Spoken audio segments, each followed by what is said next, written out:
Hello, thanks for being in a new video. This time I have full review of iPhone 15 Plus. Let's get started.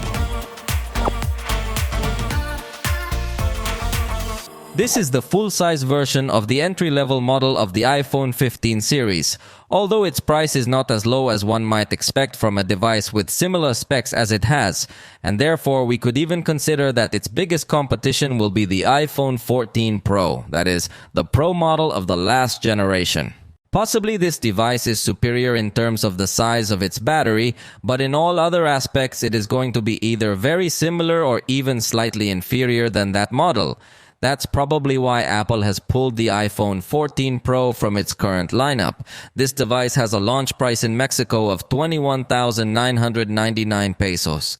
On the screen, you see the reference price in dollars just to give you an idea, because remember that the prices here are not the same as over there. Throughout this review, we will see what this device can offer us, especially compared to its competitors. So join me to know it point by point. As part of the design, the biggest evolution you will notice with respect to the last generation is the appearance for the first time of the dynamic island at this level of the series. It still has an excellent use of the front, but now we no longer have that notch that was present in iPhone 14 Plus. Although, as I anticipated, in this sense we would have the same experience that we found in iPhone 14 Pro with considerably reduced frames and the presence of this cutout that Apple takes advantage of through software as a dynamic island. Regarding materials, we have glass with ceramic shield on the front for a good level of drop protection. On the sides we have aluminum, unlike the Pro series that integrates titanium, and on the back we again have glass. However, in this generation, it comes with a matte finish that is very pleasant, even to the touch. This would be one of the main differences from the last generation as well. And the crystals of the cameras are sapphire, so I think it has very good resistance because it also incorporates IP68, certifying that it passed the test of 30 minutes submerged at 6 meters deep. So if you happen to drop it in the water, it has a very high chance of surviving. On the right side, we have the power button that also serves to talk to Siri. On the top, true to Apple style, we have absolutely nothing. On the left, you'll notice that here they still don't integrate the action button that we see on the Pro models, so it remains the traditional switch that Apple has had for many generations to mute the device. We also have the volume buttons and finally the tray to place the nano SIM card, although in the United States it comes only with the eSIM version. And at the bottom we have the new USB-C port. Although it is not high speed as in the Pro models, we are also going to find microphone disguised as a speaker and the main speaker. This device is 7.88 millimeters thick, so we could consider it slim, and it has a weight of 201 grams. It will not be characterized as ultralight due to its large size and is available in black, blue, green, yellow, and pink colors, giving an excellent palette of options for the user to choose the one he likes the most. Possibly that is one of its strong points, as few manufacturers have such a variety of colors available for the user to choose from. The screen is another very strong aspect of this device. Although it has a point where it is too weak, the display quality is supreme. It offers OLED technology, which Apple calls Super Retina XDR, as it has a very high dynamic range, with the ability to illuminate some areas of the image with much greater intensity in order to give more realism to the display we are having. The resolution is 2796 by 1290 pixels, which together with its size of 6.7 inches will achieve a density of 460 pixels per inch, which is high enough to have a very good sharpness in all the content we are seeing, even in text content with very small letters. So this device will not only have a good display from the front, but also from the side, giving us a very good experience with very good contrast and considerably intense colors. So what will be its weak point? Clearly that it is a 60 Hz screen. This is something that in Android devices we would find only in the entry range. So in a way it would be unforgivable to see this same refresh rate on a device of this price in the Android world. However, on iPhone it is quite common to find this because Apple reserves the ProMotion technology, which is 120 Hz for the Pro models. So definitely, if you are already used to seeing screens with a refresh rate higher than 60 Hz, you are going to feel the difference a lot because the movements are not going to be displayed as fluid as they could be on more advanced screens. The good news is that we have true tone so that the white balance of the display is very similar to the balance we find in the environment, giving a very natural viewing experience as well as eye protection modes and these kinds of little details. So, the screen experience is a bit strange because although it offers excellent display quality, the truth is that the refresh rate, especially when scrolling through lists, feels very bad. The sound on this, as in virtually all iPhones, is of very good quality, offering us stereo sound since we have a speaker at the bottom, although curiously the secondary speaker is located in the earpiece area for calls, so we do not have 100% symmetrical sound, but it is going to be of good quality. Above all, we will find balanced frequencies so the sound does not become annoying. The bass frequencies are also high enough to be able to perceive them. But how about listening to a small test? Although remember that it is not the same to listen to it live.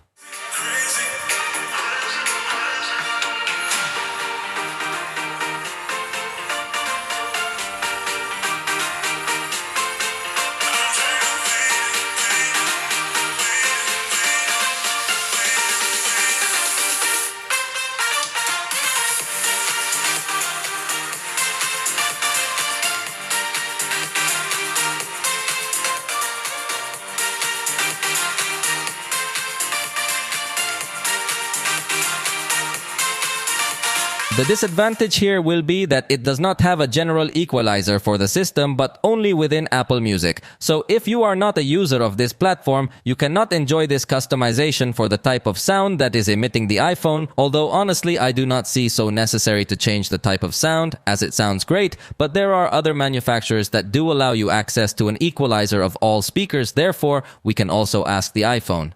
It is worth reminding you that it does not have a headphone jack, so you will have to use an adapter with the USB-C port if you want to enjoy audio with headphones or use wireless headphones, and in this case it will be advisable to use AirPods because they have the ALA-C codec compatible with high-resolution sound, unlike the other codecs SBC and AAC, which also supports.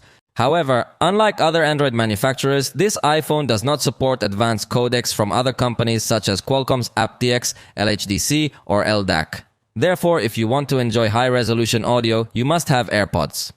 You will now hear audio recorded with the microphones of this device. Esta es una prueba de audio grabada con iPhone 15 Plus que tiene varios micrófonos a su alrededor que te contaré en un momento. It's curious because the iPhone does have stereo recording capabilities, although its microphones are oddly placed. We have one microphone at the bottom, another microphone in the earpiece area for calls, very focused on front sound pickup, and another microphone in the camera module area. So we could say that it's not a fully symmetrical stereo recording, but it does help a lot for occasions where you want to record the person behind the camera or to record the person behind the screen. Although the native camera app doesn't come with any specific microphone selector, but there are professional apps you can buy to choose which microphone you want to do your recordings with. The front camera, Apple calls it True Depth, and has 12 megapixels on its sensor with an f1.9 aperture and autofocus. These are considerably good features, and we must also add technologies such as Photonic Engine and Deep Fusion, which Apple uses to improve all these photographs through software. The capture speed, as always, is going to be too good. In addition, if we slide to the left, we have a very fast burst to shoot selfies. Remember also that in this generation, Apple automatically maps the depth so that even if you have not taken a portrait photo, you can later edit your photo and add this effect without any inconvenience. Unfortunately, we don't have the easy capture showing the palm, so if you don't manage to easily reach the shutter, things get complicated, although you could use the volume button, but by pressing it, you could exert some unintentional movement on the iPhone. We have two amplitudes available, and also, if you tap on the top, settings will appear at the bottom so you can choose a different color representation. I don't consider these to be filters specifically, but simply different ways of interpreting color for you to choose the one you like best. Selfies in good light conditions will undoubtedly have excellent color rendering and a very good level of detail thanks to all the Apple algorithms. And the fact that it has autofocus makes it easy to capture even when you have your arm outstretched to have more amplitude. It's not as wide a camera as others we've seen on some other devices, but it's wide enough for you to go out with a good group of friends, although it doesn't have a front-facing panorama mode. At night, if you're still near some artificial light source, we're going to get a good result, although not as much detail as we had in the daytime. So it doesn't look as spectacular in this regard, although it does retain very good color accuracy. Interestingly, in areas of indirect light, the result improves because it necessarily uses a kind of night mode, but unfortunately you as a user cannot enable it, but only when the iPhone deems it is necessary. That's something I don't like very much, and although the photo has a very good level of detail, you will notice considerable noise and graininess in some areas. Backlit night photography is one of the most difficult environments, and in this case, the truth is that the result was surprising.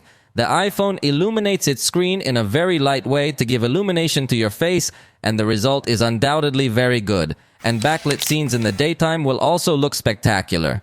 In fact, the iPhone makes the result look very easy, although you should know that other devices in these same conditions would overexpose the background. However, the iPhone makes an excellent result, keeping good colors as well. The only thing I did not like about this front camera is that although it does have a portrait mode, it is not really able to keep well-focused objects that are at the same distance from me, and this is very curious because in the front video or cinema it is able to do it. Then it seems to be just something that they can correct through software. Hopefully they will do it soon. The result at night of this portrait mode is nice because of the bokeh effect generated in the background. However, it seems to have too much noise and graininess even the face area. Therefore, I did not like the result so much. The rear photographic system is composed of the 48 megapixel main camera with f1.6 aperture and autofocus. All this is something considerably good, an important evolution with respect to the last generation. However, again difficult to compete against the iPhone 14 Pro. This 48 megapixel camera I appeal uses it by cropping the sensor to give you a virtual telephoto camera 2x, 12 megapixels that maintains optical quality with the same aperture. So, the zoom I think has improved considerably over the last generation. However, take into account that the iPhone 14 Pro is going to have more zoom and a special lens for this type of tasks. The secondary camera is 12 megapixel ultra-wide with f2.4 aperture but fixed focus, unlike the iPhone 14 Pro, which does have autofocus on this camera. Therefore, it feels like it is a step behind. But one thing I forgot to tell you is that the main camera has sensor shift stabilization, which is kind of like optical stabilization, but it seems to me it's more advanced. So in that sense, yes, it's a very positive experience, but it's also on the iPhone 14 Pro. The capture speed with this device is really good. I even captured before number 3. And of course, we have a very fast burst available, which as you notice, it starts instantly. Unlike other devices whose burst is very slow and takes a long time to start. As with the front camera, we will find here a selector of different color renditions. If you tap on screen, you can regulate the light and focus, but we do not have a manual mode unlike other devices that do offer us this kind of professional mode with more advanced settings. You'll even notice that even though it does let us take 48 megapixel pictures, they're not going to be raw pictures. So again, Apple is reserving some features for the Pro models that could very well be on this more basic series of devices. Through the main camera interface, we don't have automatic document scanning, although we can do it from the Notes app or even from the Files app, so I think there's nothing to complain about in this regard. QR codes can also be scanned directly from the native camera application. This device captures moving objects very well. It doesn't seem to have any long exposure complications or anything like that. If you enable the 48 megapixel mode, you do notice all that level of detail, so it makes perfect use of all the information from this sensor to do post-framing of your picture. And what I also like is that even in 48 megapixel mode, it maintains very good color accuracy. Really, the quality of the photographs will be very good, although this lens is not free of inaccuracies, especially in the edges where we find certain blurs that are not so pleasant to find in a device of this price. In backlit areas, again it is spectacular that from the preview we have a very positive result, and after taking the picture, it improves even more the capture in the dark areas without getting to look overlit, and the areas of the lights are not overexposed either, maintaining excellent color accuracy. So backlight photography is very good. At night it will also offer us a good result, although as in other iPhones my main complaint will be that it does not let us activate the night mode manually, but only when the iPhone deems necessary to use it. I think that if we were allowed to use the night mode it would be a much more spectacular result, although here in general, in automatic mode, the photograph comes out well lit. However, the ultra-wide camera is not of such quality. Honestly, it is much worse illuminated in this type of conditions. Much more noise appears, although it tries to maintain good color, but it really does feel like it is many steps behind the main camera. But let's go back to a day condition so we can analyze more details of the ultra-wide camera. Here you are looking at the result, and as you can see perfectly on the edges, it is a camera that will not offer us a good level of quality, at least not what one would expect from a device of this price. It even feels very low level of detail. It looks like a photograph of less resolution, so this is the aspect that I like the least. However, if you still need more width, remember that in panorama mode you can indeed use the ultra-wide camera, getting a result with too much space. This main camera is able to adjust its focus to small objects and has a good quality in photography. In fact, you can apply Zoom 2x, which Apple believes still maintains optical quality, and the result really does look very well detailed. However, you're not going to be able to get as close to capture textures as you can with the ultra-wide autofocus camera we see on the Pro models. Regarding the zoom, remember that in this case the iPhone does not have a special camera for that, but thanks to a cropping technique in the sensor, Apple offers a Zoom 2x with optical quality. Right now you're looking at the 1x picture and now you're looking at the 2x picture. It's a 12 megapixel photo that in my view does manage to maintain good quality, although I'm not 100% sure that I can classify it as optical quality, but it definitely looks well detailed. Now the photograph is with 5x digital zoom, and from this moment on you realize that the algorithm seems to be a bit weird when adjusting the details. There are some areas that do look very well detailed and other areas that definitely do not. The maximum zoom is only 10x, so in this price range it feels like an extremely weak zoom. Here we have other examples now focusing on a person, and definitely at 2x it still feels good quality, but as we move up to the maximum zoom, it loses a lot of definition and even curiously loses color accuracy. Portrait photography turns out to be of good quality, as it is indeed able to detect depth excellently, even without its LiDAR sensor, which is the one found on the iPhone Pro. So the result is extremely nice, with a very good bokeh in the background and a good level of detail in the foreground. It also allows us to make portraits with digital zoom 2x, which according to Apple maintains optical quality, and in this case the truth is that we do see a good definition. It does not feel so artificial, the level of detail, although from my point of view it does come to perceive that we are not talking about optical zoom but with very little difference. At night we will also have a good quality in these portraits thanks to the good entry of light that has the lens, although again in the photograph 2x seems that the level of detail is slightly decreased. It should be noted that video recording can be at 60 frames per second on all cameras, so the video recording experience is really very advanced on this device. By default, it records videos in HDR and also has a selector to lock the white balance while you are recording. However, unlike the Pro models, this one still can't record in a log format for later colorization, so the recording doesn't feel as advanced as the Pro models, but it will still be of very good quality. When recording video, we will have a very comfortable ring to slide the zoom, keeping also some presets of different zoom settings. If we touch the screen, we can adjust the focus and exposure, but we do not have a professional video recording mode. We also can't pause our recording, nor can we rotate to the front camera, nor can we turn on the flashlight. So honestly, the experience feels very limited compared to what we've seen on various Android devices. What we can do is take a picture while we are recording and it will be in good resolution. Apple has accustomed us to very good video recording and this will be no exception. The 4K video with HDR is simply amazing.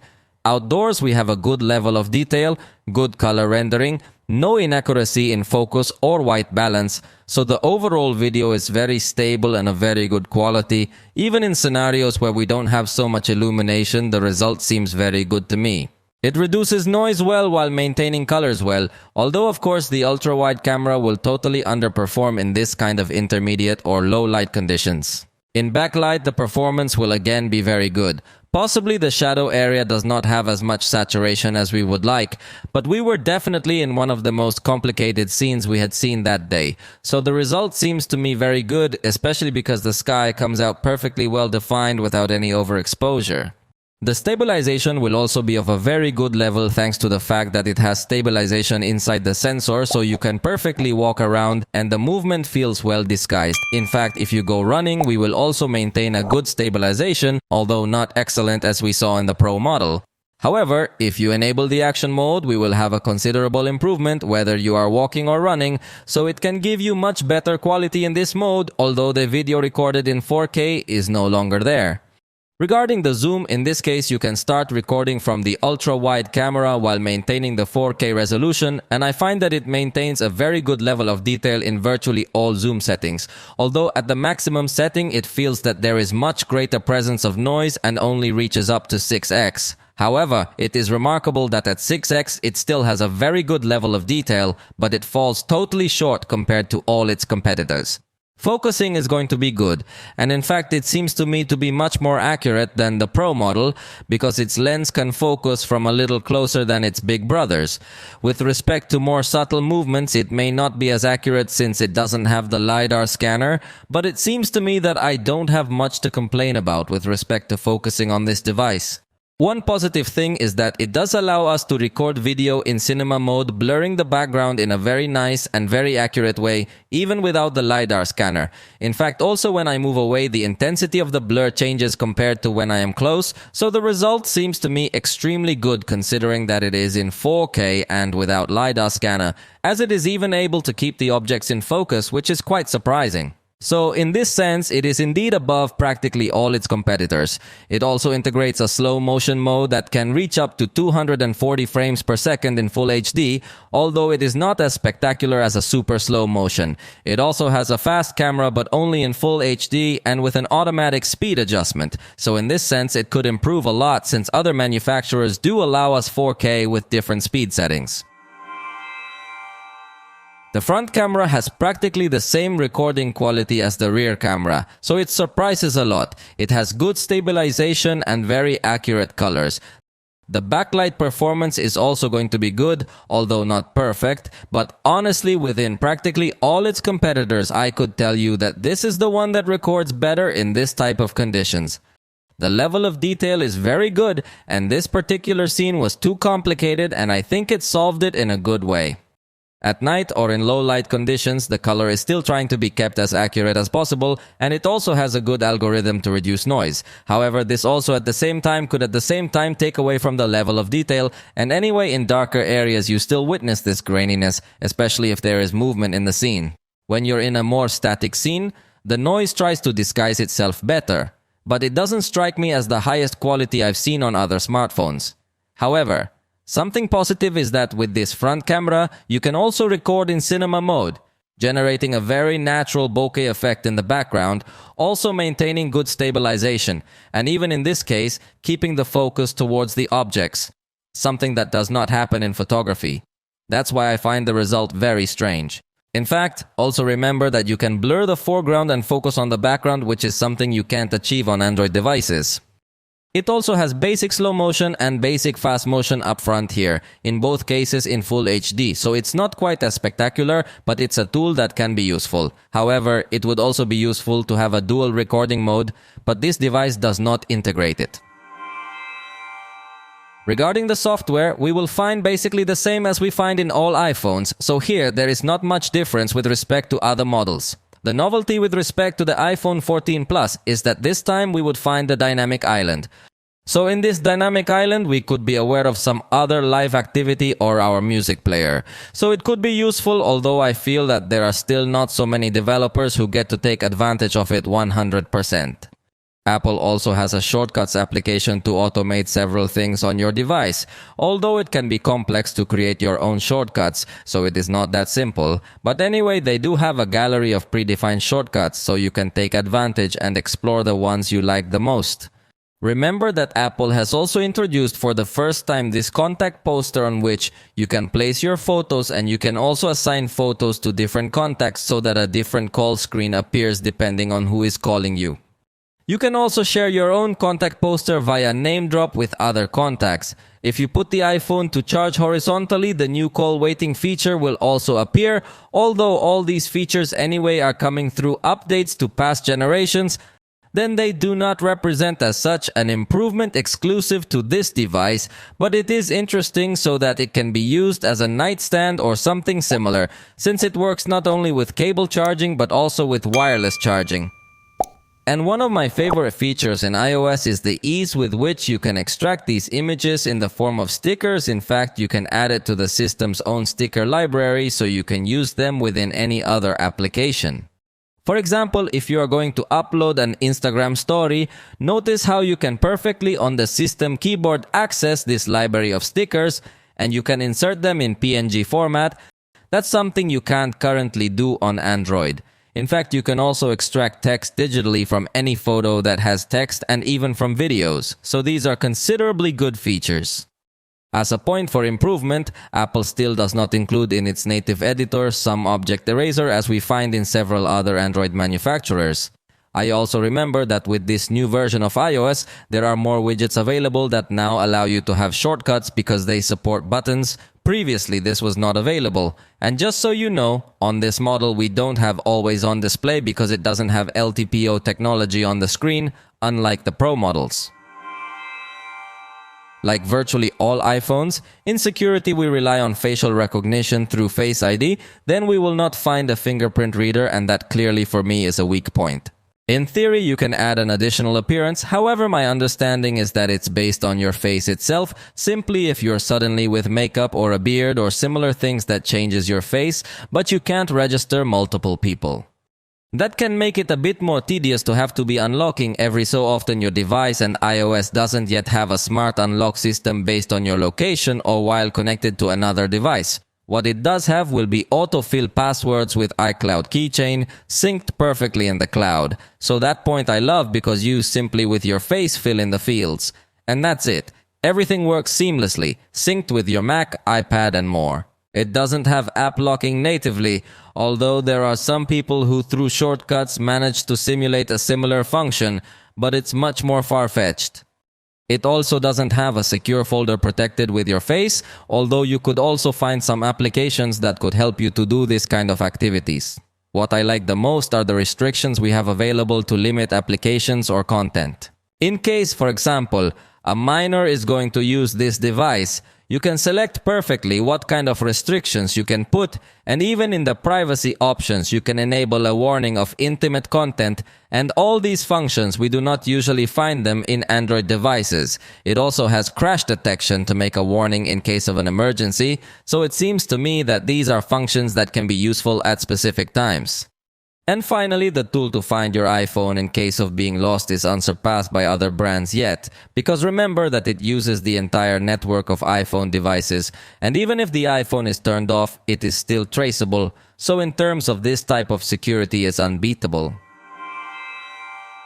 The battery is 4,912 milliamps approximately, because you know that Apple does not disclose this figure, but we are undoubtedly in front of a very large battery. In this sense, it does surpass the iPhone 14 Pro.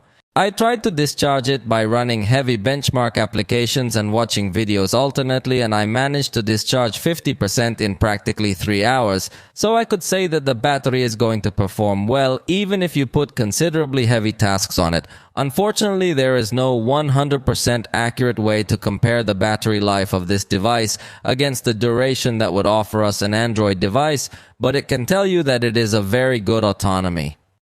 Where again we can complain is in the charger, because for starters it doesn't come included in the box, and to continue it only gives us 20 watts of power, and in fact in my charging test it took too long to charge, possibly because I had the optimized charging turned on but still didn't charge it so many times that it got so slow.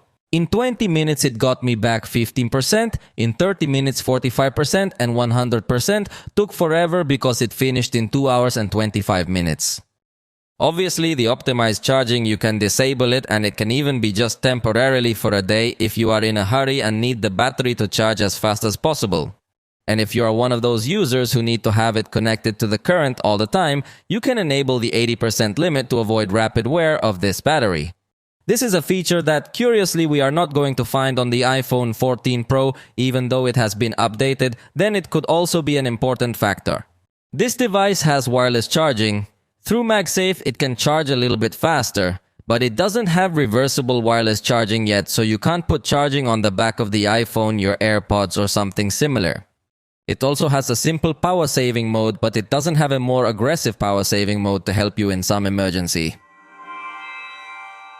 Connectivity will undoubtedly be very good. We have no complaints in this regard. It supports Wi-Fi networks 6E, as well as supporting 5G networks with the feature that you can block which applications can access your mobile data. Of course, it also supports eSIM. It can be very useful if you are going to travel and want to hire a data plan for abroad. So in this sense, the connectivity is very complete. It has Bluetooth 5.3. Although you know that it does not serve to share files but only to connect to some accessories, and it also has NFC but only for reading when making payments with Apple Pay, so you cannot link to other devices by touching with your back. So in many ways, connectivity could be limited due to Apple restrictions. You can also project your screen to devices that support AirPlay technology. More and more TVs from other brands support this technology, including Samsung. It also has a cable-based projection system, but consider that it does not have a desktop mode or anything like what we see on Android devices. Finally, if you connect it to your car, it can be wired or wirelessly thanks to Apple CarPlay. Finally, it integrates all the sensors like accelerometer, gravity, rotation vector, linear acceleration, and many more things. And in this case, there is no kind of controversy because it has no proximity sensor. Thanks to its true depth system can scan depth, and so it doesn't need a proximity sensor as such. So the operation is correct. And as I tell you in virtually every iPhone video, the ecosystem is one of its strongest points because it's an ecosystem that coexists perfectly with each other with multiple devices like Apple Watch, iPad, AirPods, and more. And it has technologies like AirDrop or continuity that really make the experience feel great with respect to all devices of the same brand. However, this also causes it to be a closed ecosystem and makes coexistence with other brands a bit complicated. So it is totally up to you as a user what you will prefer, but you should be aware that if you buy an iPhone, it is likely that to have a good experience you will need to buy AirPods and need to buy a Mac and all devices of the same brand.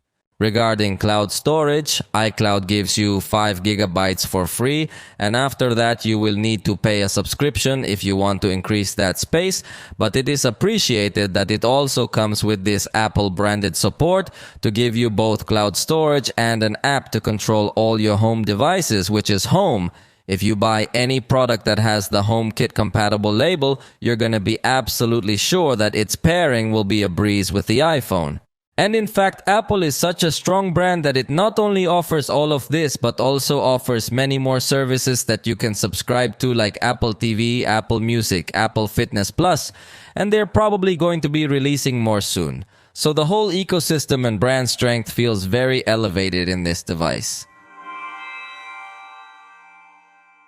This device does not have the latest processor from Apple, so it has the one from the last generation called Apple A16 Bionic, which is still a very good processor, but it does feel very strange that you would buy a device from this generation with a processor from the last generation. Storage is available in 2.1 seconds in opening each application, a performance practically equal to the most recent Apple processor. And it must be remembered that this task does not yet require so much power. So the difference in this type of activity will be minimal. For a large number of users, there really will be no difference in power between this processor and the latest one. Although you have to remember that Apple doesn't have full background app execution, so it's a bit curious how it's managed. Generally, when I test apps, they never restart, but then in real life, you are going to notice some unexpected app restarts. So I don't think it's the ideal phone if you want to have background runs. To give you an example, if you're exporting a video or uploading a file, you can't switch apps because it's going to suspend. That doesn't happen in many Android apps. So, it's simply a difference in operating systems. But really look at how this device runs super smooth, and at no point does it feel like it's losing this power. Even when scrolling within applications, you will also notice a good speed of movement and loading content. I insist that in this type of tasks that we could still consider simple, you will not really feel a difference with respect to this and the latest processor. Now let's try exporting a video in 4K with a total duration of 1 minute, and in HDR also for us to test how long it can take to export videos in the highest quality that supports recording. It took about 39 seconds, a very similar time to what we get with the Apple A17 Pro, so it does not seem to me the most spectacular for editing videos, at least in this application, because remember that the behavior could change if you edit from iMovie, for example. Let's talk now about games, and simply in terms of software, what we could do is enable the game focus that we can customize to block some notifications, and here you can also give permission so that some people or applications can interrupt you, but it does not have a more advanced suite of tools. In Call of Duty by default, this device loads the graphics in very high quality at a high frame rate. We can also go up to maximum graphics quality, and the maximum frame rate is also available. We also have to remember that we have a lot of special effects that we can enable, and we also have in experimental features super resolution and more. Unfortunately, we could not monitor the game in an exact way with frames per second due to the incompatibility of the operating system version, but we were able to measure the temperature at the end of the test, and I must tell you that it remained quite cool, although honestly it seems that it does not go moving at 60 frames per second according to what you can perceive with the naked eye. We could say that it goes at about 30 frames per second when we have a distant view, and when we have a close view of objects if it goes to 60 frames per second. So it is a bit strange behavior that will surely be uncomfortable for the most demanding gamers, as it is also curious that the ultra rate is not available, which does appear in virtually all its competitors. In the case of Legends, we changed the automatic setting to turn it up to ultra graphic detail at 60 frames per second. In this game again maintained a fairly correct temperature, however we did notice some hindrances, nothing serious but considerably noticeable, which again surely the most demanding of gaming will not find the experience comfortable. However, if you are not so demanding, you are really going to have a very good experience with good graphic details, but as you just saw, there are moments where you feel slight stumbles in the frames per second. In the SpongeBob game, by default, we have high resolution and high quality, and in this case, for testing, we turned everything up to epic to give it a test to match its price. The temperature finally exceeded 40 degrees Celsius, yet maintained a virtually flawless performance with 60 frames per second stable. With this, we confirm that there may also be games that are better optimized than others, although it may also be a little less complex. However, we have seen other devices with this same game suffer much more, so it will depend a lot on what content you are going to play, but in general it maintains a good performance, although it is not a device that is 100% recommended for the most intense gamers. Finally, in Henshin Impact by default, this device gives the high graphics quality, however for the test we set it to very high, and in this case at 60 frames per second as well, since it does not have 120 because the screen is only 60 Hz. The blur was also set to very high. Definitely in this sense the experience was surprising, as it maintained a very fluid feeling, very stable. We did not feel moments of drops in the frames per second, at least not so noticeable moments, as remember that we could not monitor specifically. However, it looks very good graphic detail, also very fluid, but here the issue is the temperature, as it was about to reach 45 degrees Celsius, so I think that for very long games with such high graphic quality, it will not be so advisable because the heating could start to become annoying. So here, the appropriate thing to do would be to possibly lower the graphic quality a little if you are going to play for a long time in order to avoid overheating or play in an area where it is very cool with air conditioning possibly. For the moment, this has been all regarding the iPhone 15 Plus. I hope you liked this video. If you did, you know you can tell us, and we'll see you next time.